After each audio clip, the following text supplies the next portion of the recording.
Hello guys, Jignesh Jain here. I welcome you all to my YouTube channel. Hope you all are doing great. If you haven't yet subscribed to my channel, please subscribe and hit the bell icon so you don't miss any of my videos. So currently, as you can see, we are going to review the Pixie OS for our Xiaomi Poco X3. So basically it's an Pixie OS on Android 11. You can see the changelogs from here and you can see the actual version from the settings. So it says that it's an Pixie OS version Android 11 and 5th September, sorry, 5th November 2020's Android security update. So basically it's latest version and you can see the kernel version. Yes, the custom kernels have arrived for Poco X3. Now you can have the custom kernels or you can directly flash the custom kernels from the zip files. So this is the good thing. So without wasting time, let's dive into it and see what all has been changed in this particular version. So from now onwards, we'll have an unified build. So both Karna, that is the Indian variant, and the global variant Surya will have an unified build. So single zip file can be flashed on any of these devices. And they have added a switch to disable dynamic thermal. That's a switch. If you want to enable from here, you can enable from the settings.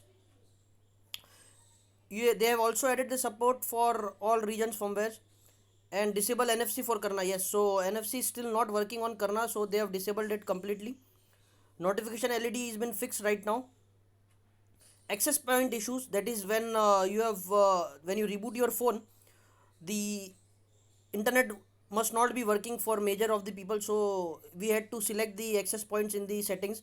That has been fixed now. They have also fixed the cast and recorder, and that's it for this particular build. So basically this was the change log. Now let's head towards the setting and see what all has been changed actually. So you can see how does it looks. You can see the network and internet options are available, so you can easily select the access points and all from here. And whereas you can also search for the cast from here if you want to cast it to the screen. So currently it shows it has not been cast and wireless display is not been shown here. If you have anything, you can check this. Moving forward, there's an connected devices options. So Bluetooth is working great. You can see I'm using my Galaxy Buds Plus on this, so that's working great, no issues whatsoever.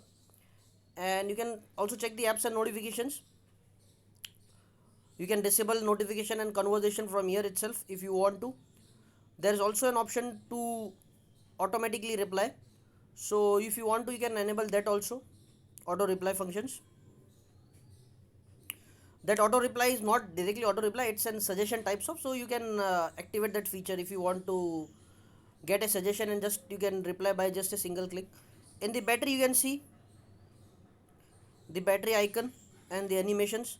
You can also activate the percentage from here, as you can see on the extreme right hand side. It also shows the battery temperature, so this can be enabled from that particular menu. In display menu, we have an adaptive brightness. Colors can be changed, but it doesn't actually change anything, it's just a gimmick. On the lock screen, you can enable the option to always show time and info, but this is not advisable because enabling this feature, and when you unlock the phone via fingerprint, it just hang, yeah, it just hang when you enable this option and unlock via fingerprint. So if you want to use this option, just unlock your phone via pin, so that would work great, but when you use your fingerprint, it won't work. So that is it. Ambient display, if you want to use, you can at your own risk. You can also enable the dark theme from here, and then you have the accent color if you want to change. You can also change the device primary color if you want to. So now if we select ocean, this is the ocean color. If you want to select the OnePlus Dark, that can also be selected from here. If you want to change the icon colors, so you can see now the icon colors have been changed. This is the main theming of the particular Pixie OS, so it's here if anybody doesn't know where to find this. So that's a good thing if you want to, and if you are into it, coloring and all, so you can easily use this. We'll keep it as device default so that you can easily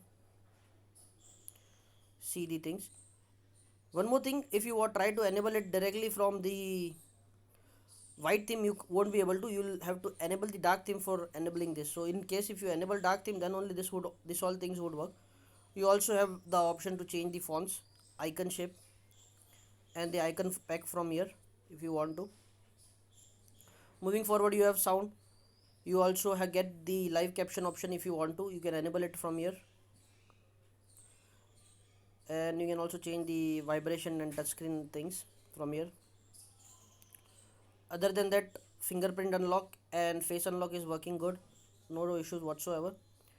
Moving forward, in system you have the gestures. If you don't like this bar here, the navigation bar, you can change it from here. You can change the gesture bar length, and then you can also change the sensitivity if you want to. So cool feature if you want to. And you can see it that it's an updated to Android 11 if you really want to see. And I'll say that's it guys, it's working smooth. And another thing you can add it here is if you directly flash the flame gaps or say nix gaps, then you can easily, very easily, you can get the pixel feature of copying from the recent menu. So that's it guys, hope you all like this video. If you haven't yet subscribed to my channel, please subscribe and hit the bell icon and like this video. This would give me more and more support, so I'll keep making these videos. Thank you guys.